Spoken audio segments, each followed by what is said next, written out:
مولانا مودودي صاحب د جماعت تبلیغ سره هیڅ تعلق هم نه لري، بلکې زموږ د علماء دیوبند په نیز باندې مودودي چې کوم دی هغه ګمراه دي دا، او مودودیان په باره کې علماء دیوبند دا نعره پورته کړې ویل چې ایک مودودی 100 یهودي. دا دومره خطرناک خلک دي چې یو مودودي دا د 100 یهودیان رقم خطرناک دي، لکه څنګه 100 یهودیان چې اسلام ته نقصان رسي، دا رقم یو مودودي چې کوم دی هغه کافي دی د اسلام دپاره، دونه خطرناک دي. نو مودودي صاحب څونه خطرناک دي. نو زموږ د علماء دیوبند د دوی سره د مخالفت باوجود دا مودودي صاحب تاثرات د تبلیغ جماعت په باره کې چې د جماعت په باره کې ډېر شک و شبهه ولري، دا څنګه جماعت دی، دا دونه پر مخ ولې روان دي. نو دوی بیا کللی دي. مولانا رحمت الله چې کوم قوم دا ته میو قوم وایي، دا د دهلي سره شاوخوا آباد دی. دا قوم میو قوم څه دی؟ د دې کلي آبادي مولانا مودودي لیکي چې تقریبا په هغه وخت کې د 14 لک څخه کم آبادي نه و، دی وایي. او د دې قوم چې کوم ولو هغه قدیم جاهلیت چې کوم د نبی اسلام په دور کې د جاهلیت کم عادات او رسومات او کم عقاید ولو، دا ګرد په میو قوم کې دا په درجه اتم باندې موجود ولو، چې مشرکین مکه ته کتلی وای دلته بنامد نوم د مسلمان ولو، او چې هندوانو چې کوم عقاید ساتل هغه عقاید په مسلمانانو کې موجود ولو. خو فرق چې کوم هغه بس په نامه باندې دا مسلمان دي، دا يهودي دي، دا مسلمان دي، دا هندو دي، دا نور په اعمالو کې په عقایدو کې تقریبا فرق نه و، صرف د نامه فرق ولو. حدیث راځي چې لا يبقى من الاسلام الا اسمه، اسلام خالی نوم پکې باقي ولو، نور یو شی نو پکې باقي. وای د مسلمانانو نمونه چې په هغه وخت کې هر سینګلو بوب سینګلو ویلې دا رقم نمونه د سکانو دی پر ځان باندې شو. وای د دې پر سرو باندې دا مسلمانان څه دي، لکه څنګه چې هندوان دا پر سر باندې یو چوټي پریږدي، نو سر وخري بیا په کنج باندې یا په کلګي باندې زنبق پرېږدي، دا د خپل یو رسم دی د هندوانو دی. نو دا مسلمانانو چې کوم دي هغه هم دا رقم دی، هندوانو د سکان رقم پر سر باندې دا چوټګان پرېښول. او بل دا دی وایي لکه څنګه چې د هندوانو په کورو کې دغه بوتان پراتو، د مسلمانانو په کورو کې هم بقاعده بوتان ولو، خو هغه به د خپلو هندوانو مشرانو د بزرګانو چې دوی په نیز کم بزرګانو هغه بوتان یې شو، مسلمانان چې کوم دي هغه چې کوم انبیا او اولیاء او دغه بوتان یې شو، هغه به د هغه عبادت کوي، مسلمانانو د دغه بوتان عبادت کوي. دا مولانا مودودي وایي. وای په حاجات او په مشکلات کې به لکه څنګه چې هندوان خپل بوتان کړل، دا رقم دغه مسلمانان چې صرف په نامه باندې مسلمانان نو په اسلام باندې نو خبر، عقیده د توحید او شرک نه پیژندل، سنت او بدعت نه پیژندل، د کلمې په معنا نه پیژندل، دا به هم په دې کورو کې چې کوم د اولیاء او د انبیاء یا د شو کسانو بوتان ولو دا به جوړ کړیو، هغه ته وکړو په وخت مشکل کې چې پلانې بابا راورسېږي، اولاد راکې، ته به مې جوړه کې، پلانې به کې، لکه څنګه چې دا اوس بریلمیان خلک دعوت ورکوي، بس دا عقیدې پخوا موجوده ولې. نو دا په میو قوم کې دغه د بوتانو عبادت هم موجود ولو، خو دوی موږ مسلمانان. وای دا رقم حال ولو چې مسلمانانو کلمه هم نه وي زده، چې مسلمان صاحب دې پوښتنه وکړي چې مسلمان یې وو، د بت عبادت خو یې زده ولو، د غیر الله څخه د مدد غوښتل چې کوم دی هغه یې زده ولو، لیکن د لا اله الا الله کلمه د نه وي زده، معنا یې نه وي زده، مفهوم یې نه وي زده. مفهوم معنا خو ډېر لري، ماته الفاظ یې نه وي زده. وایي وای د لمانځه څخه بالکل ناخبر و، لمونځ یې کسې پېژندی نه، لمونځ دی څه. دا مولانا مودودي فرمایي چې ما د تبلیغ جماعت باره کې څه شکوک و شبهات ولو، زه ولاړم د تحقیق دپاره د مولانا الیاس رحمت الله علیه و دې کلي لره. اوس دی دغه هغه واقع ذکر کوي. وایي چې هلته ورغلم، وایي چې به هلته په هغه علاقه کې به یو مسلمان راغلی چې لمونځ به کوي، نو خلک به شاوخوا ورباندې راوګرځېدل او ورته حیران به ولو چې دا څه کوي. دا مولانا مودودي فرمایي، دا زه نه وایم چې د تبلیغ جماعت تعریف کوم. مولانا مودودي فرمایي چې دا زموږ د علماء دیوبند د سره ډېر سخت اختلافات دي. هغه وایي دلته چې به سړی ورالی مسلمان بولو، حقیقي مسلمان بول، لمونځ به کوي، دغه مسلمانانو د دې میو قوم والا هغه به دغه مسلمان ته حیران چې دا څنګه لمونځ کوي، دا چیش دی، دا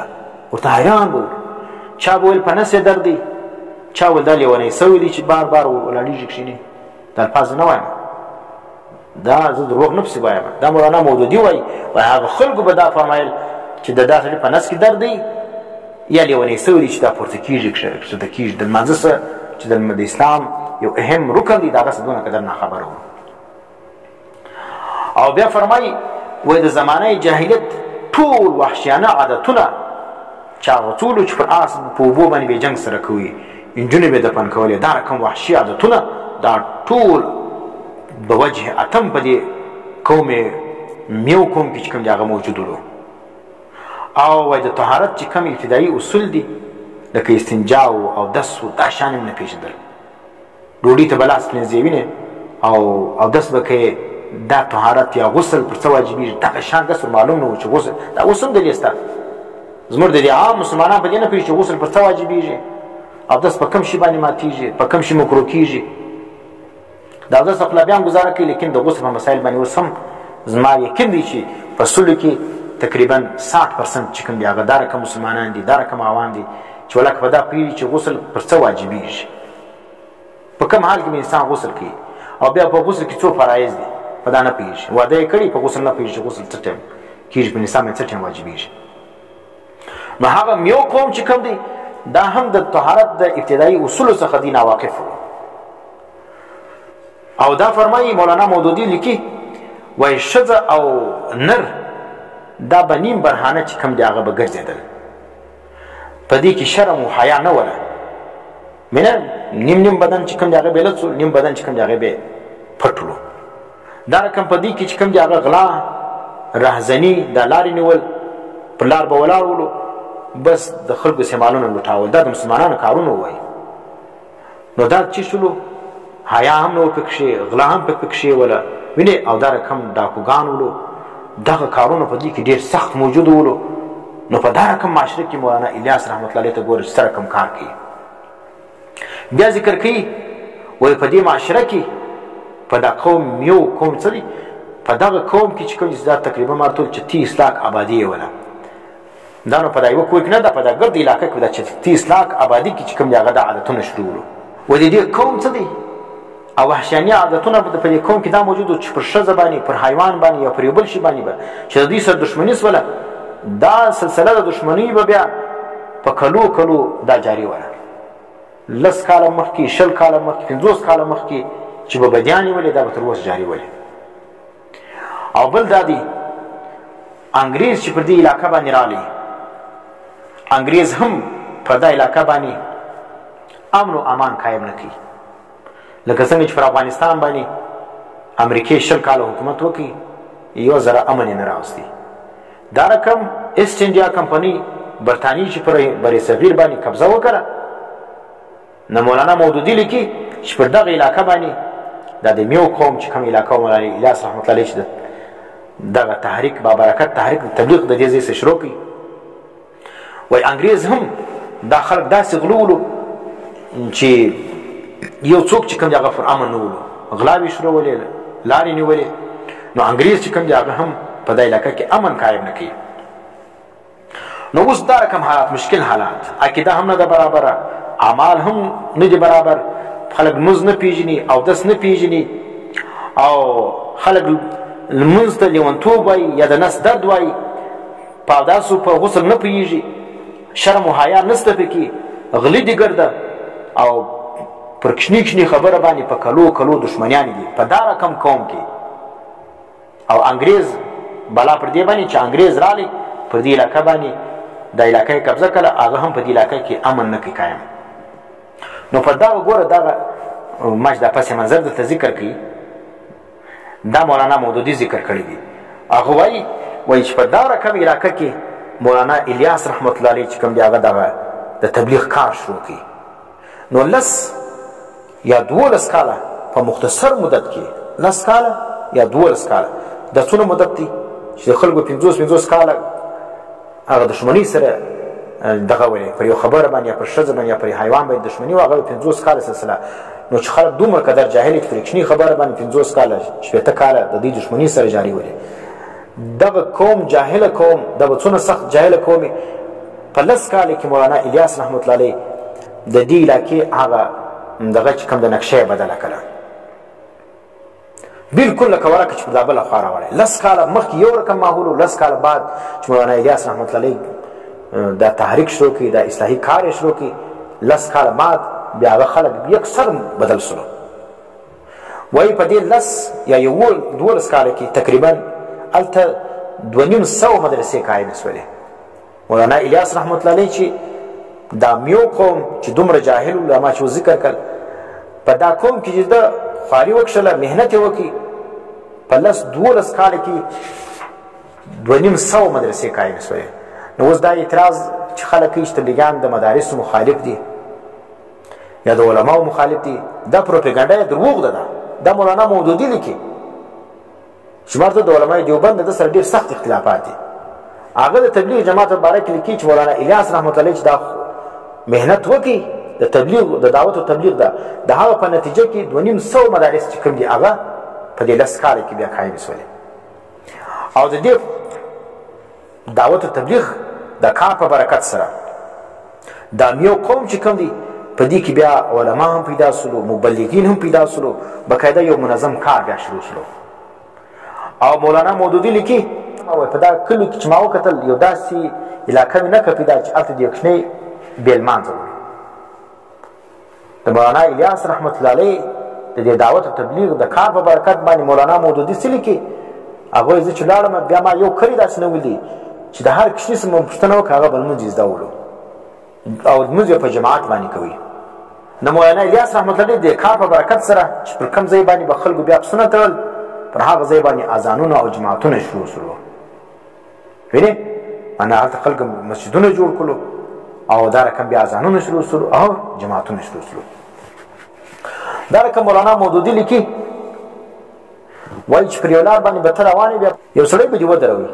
په تور د امتحان تا به پوښتنه ځینې وکړی کلمې الفاظ راته ووایه وایي دا الفاظ به بالکل صحیح درته ویل دا الفاظ به د هر سرایی د هر جاهل بچی شو دا به سم زده او د اسلام ساده لوبې لباب به تا پوښتنه ځینې وکړه هغه به درته بیان لکه تبلیغ والا چې 6 نمبر او دا به دې پوښتنه ځینې وکړه چې ارکان د اسلام څو دي دا به درښول او هلته چې کوم دي په دغه علاقه کې بیا نر او ښځه دا د هندوانو چې کوم لباس و رسم و رواج دا ګرده پرېښوي صحیح شولو نو په دا وخت کې وایي چې زه ورغلم بیا یو ښځه یا یو نر ما په هندوانه لباس کې ما نه لیدل چې د هندوانو لباس یې اغوستی وایي اوس دغه علاقه چې کوم دا ډېره پرامن ده او بیا لیکي مودودي صاحب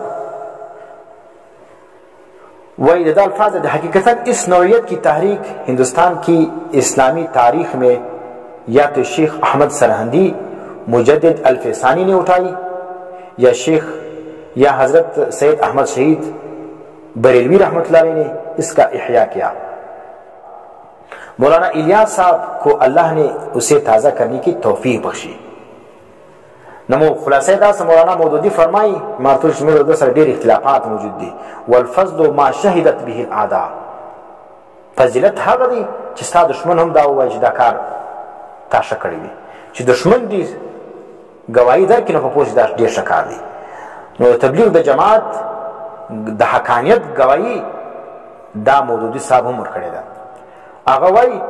وایي په حقیقت کې دا رقم تحریک د هندوستان په اسلامي تاریخ کې چې په هندوستان باندې اسلام راغلی دی د هندوستان په اسلامي تاریخ کې یا خو شیخ احمد سرهندي مجدد الفسانی چې کوم دی هغه دغه تحریک چلولی ولو د هغه وروسته بیا دا تحریک احیا چا کړی سید احمد شهید بریلوي رحمت الله علیه کړی وله چې د هغه بیا ملګرتیا شاه اسماعیل شهید رحمت الله علیه کړی وله او د دې شاه اسماعیل شهید او سید احمد شهید بریلوي تر ګور زیات مخالفت چا کړی هغه د بدعتیانو کړی نو دا د وهابیت فتوا چې کوم ده د وهابیت توري د انګریز چې کوم دی هغه د مسلمانانو خلاف استعمال کړی دی بیا تر ګور زیاته پیدا بیا د بدعتیانو ځنه ده اول د دې پلرو انګریزانو پر علماء حق باندې پر علماء دیوبند باندې د وهابیانو فتوا ولګوله بیا دغه وروسته احمد رضا خان او دغه اولاد او نن سبا چې کوم دی هغه د پیر سیف رحمان اولاد دا ګرد پر علماء حق باندې د وهابیت ټاپله دی. نو چې د وهابیت تورې په خوله کې ډېر ولو چې مازې یو چا یو حق مسله کولی یو ښه دغه یې کوي د دستي ورته دا وهابي دی په پوه چې دا خپله بریلوی ده. د وهابي تورې چې څوک ډېر وایي چې خپل مخالف ته بس د وهابي په تورې باندې متهم کوي په ته د عقیدې لږ پوسټ مارټم وکړه دا به خامخا په دې کې د بریلویت نجاست موجود وي. نو دی وایي مودودي صاحب وایي د هندوستان په اسلامي تاریخ کې یا شیخ احمد سرهندي مجدد الفساني د تحریک پورته کړی ولو یا د هغه وروسته سید احمد شهید بریلوي رحمت الله علیه او شاه اسماعیل شهید رحمت الله علیه دا تحریک راژوندی کړی ولو یا د هغه وروسته مولانا الیاس رحمت الله علیه چې کوم دی هغه تحریک چې کوم دی هغه ژوندی کړی ولو. نو دا چې سلو نو دا تبلیغ جماعت چې کوم دی دا بریلویان چې اوس د دې مخالفت کوي دا دی نه چې د دې د دلیل او د برهان پر بنیاد باندې د تبلیغات مخالفت کوي. دا په څه وجه باندې د بریلویانو د تحریک مخالفت کوي چې اصل د دې و کاروبار ته د دې و خېټو ته ډېر نقصان ورسېدی او د دې کاروبار مارتل په دریج په دا شان باندې چې تعلیم وکړي خلک تبلیغیان ته تاغوي چې تعلیم حاصل کړه علم یې زده کړه نو چې علم دې زده کړي خو بیا دا رواجونه ګرد معلوم سلو غم و شادي د قرآن د سنت مطابق سوله نو بیا خو اسقاطونه و اجتماعي دعاګانې او دا ختمونه وینې دا خو ګرد پکې ولاړ نو تبلیغ چې سړی ولاړ شي هغه بیا د سنت مطابق مړی پټي بیا په کې ختمونه هم نشته په کې اسقاطونه هم نشته او واده کې چې کوم دی هغه بیا دا رقم په نکاح باندې دونه قدر رسومات او شان نشته نو ځکه دی راولاړ شي بیا څه وایي دا د پلار د نیکه دین را ختم کړي زموږ پلار نیکه چې کوم دی هغه پر کفر نه و تېر سوي ستا پلار نیکه پر کفر که نه و تېر سوي پر رواجو خو تېر سوي ولو. نو دغه شی د وایي چې دی د تبلیغ جماعت مخالفت کوي. نو تبلیغ جماعت سره د دې مخالفت دا د دلیل او د برهان نه دی دا د تبلیغي جماعت سره د دې اختلاف مارتول دا د خېټې اختلاف دی. تبلیغ جماعت والا د دې کاروبار وردري تبلیغ جماعت والا هغه علم پھیلاوي تبلیغ جماعت والا سنت پھیلاوي تبلیغ جماعت والا بدعات ختمي. نو په دا وجه باندې بدعات ختم سلو سنت رالی شرک ختم سلو دغه توحید رالی رسومات بدعات چې کوم دی هغه ختم کړ نو ځکه د دې کاروبار ودرېدی د دې کاروبار پر دغه بدعات او پر رسومات باندې الله پاک دې موږ ته د حق ملګرتیا نصیب کړي او د دې باطل خلق څخه الله تعالی موږ وساتي. واخر دعوانا الحمد لله رب العالمين.